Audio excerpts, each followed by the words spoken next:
Hey stamping friends, it's Judy Klock here at Stamping with Crafty Klock, coming to you today for a quick lesson at lunch. In July is National Watercoloring Month.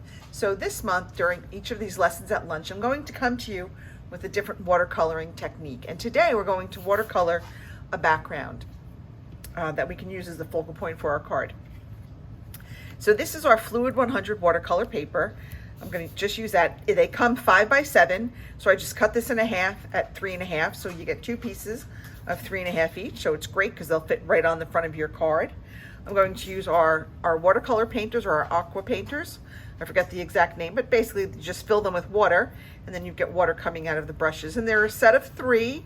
They've got what I'm calling the broad brush, which is what we're going to use today, and then like a fine tipped wider one, and then a smaller tipped brush. So they all come with their caps, so you're good. You can just put the caps on, and then you could store them, like in your little pencil holder or wherever you want to store them, but they're good to go. So there's a couple of different ways you could do it. One way is you could open up your ink pad, put some ink in the top of your cover and use that, but today we're going to use our refills. So I'm going to put a little drop of a refills on one of our blocks.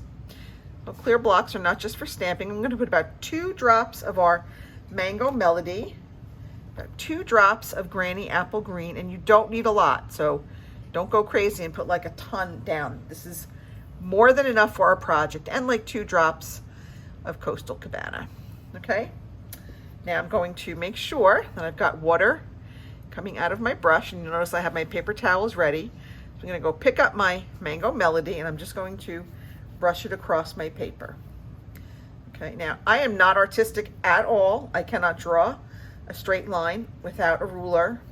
So if I can do this, I will guarantee anyone can do this.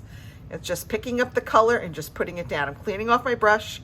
I'm going to make sure that there's no more of that Mango Melody coming out. And once my brush looks like it's pretty clear, I'm going to go and I'm going to pick up the Granny Apple Green. And again, I'm just going to brush it right across my paper. I'm just kind of eyeballing like where I think, you know, the third, a third, and third are. And I'm going to show you, I did this with a couple of different color combinations. So obviously these colors were picked from our Brights family.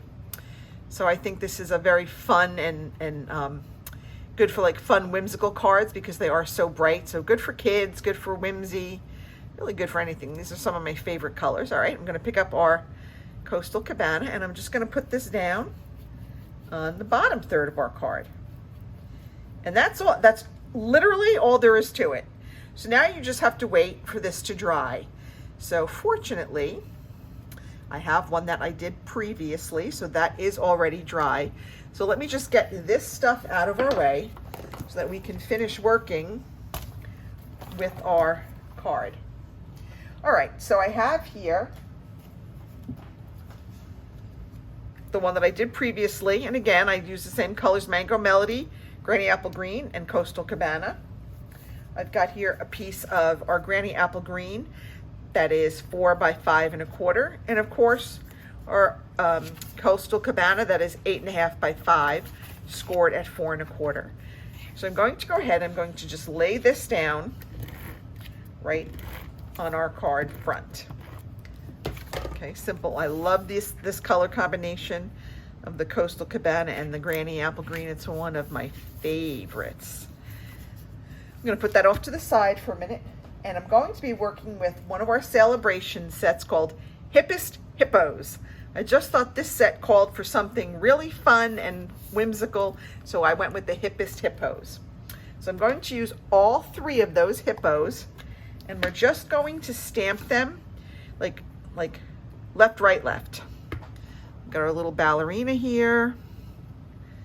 Got another one of our hippos.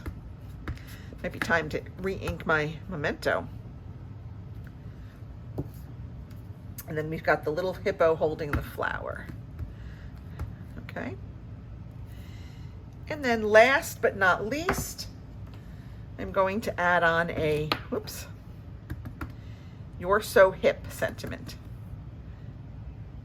Okay, there we go. Ah, all right, it's a little crooked, that's okay.